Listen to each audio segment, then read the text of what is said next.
Embattled GOP Senate candidate and Alabama Judge Roy Moore credit Drew Unger. The Washington Post has claimed a right-wing organization plotted to discredit the newspaper by attempting to trick its reporters into running false claims that an underage woman had UAL relations with a Senate candidate. The newspaper said it was approached by a woman claiming Roy Moore had forced her to get an abortion when she was just 15. It later published a video exposing the woman's story as fake and claiming that she was working for Project Veritas, a conservative group working against the main media.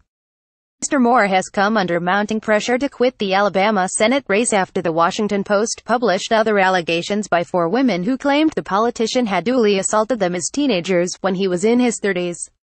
The report, which included claims that Mr. Moore molested a 14-year-old girl in the 1970s, led to calls for him to stand down by both Democratic and Republican senators. Other allegations that he preyed on teenager girls in his 30s and was banned from an Alabama shopping mall for approaching young women have emerged in the weeks since. Senate candidate Roy Moore credit Bryn Anderson. The usually safe Republican seat in Alabama is now on a knife edge, and losing it would rob the party of one of their 52 seats in the 100-seat U.S. Senate. That would leave a wafer-thin majority, making it increasingly difficult for President Donald Trump to achieve his legislative agenda. Mr. Moore has denied the historic allegations, claiming they are politically motivated, but admitted he had dated teenage girls while he was in his 30s. As the controversy unfolded, the Washington Post said it was approached by a woman who called herself Jamie Phillips, asking them to run an unsubstantiated claim that Mr. Moore got her pregnant and pressured her into an abortion when she was 15 years old.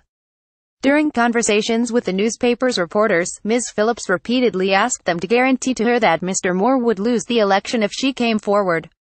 The Washington Post's reporters found inconsistencies in Ms. Phillips' tale when they attempted to fact-check the claims and found a webpage that linked her to the conservative group Project Veritas, which describes itself as working to combat the lies of the liberal main media.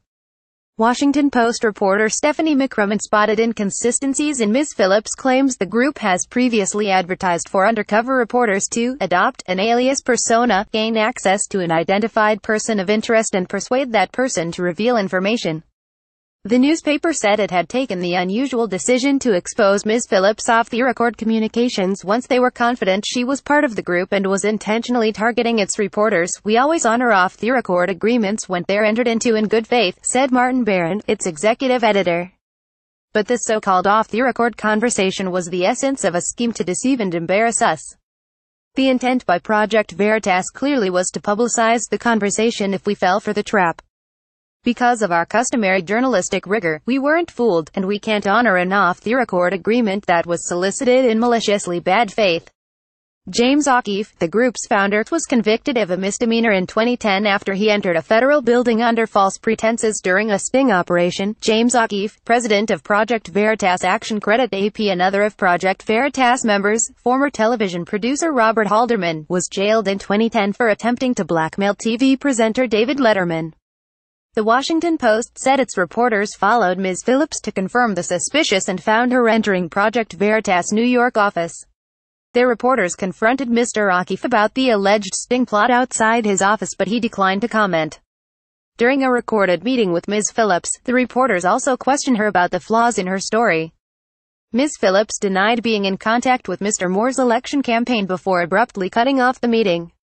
"I'm not going to answer any more questions," she said. "I think I'm just going to go."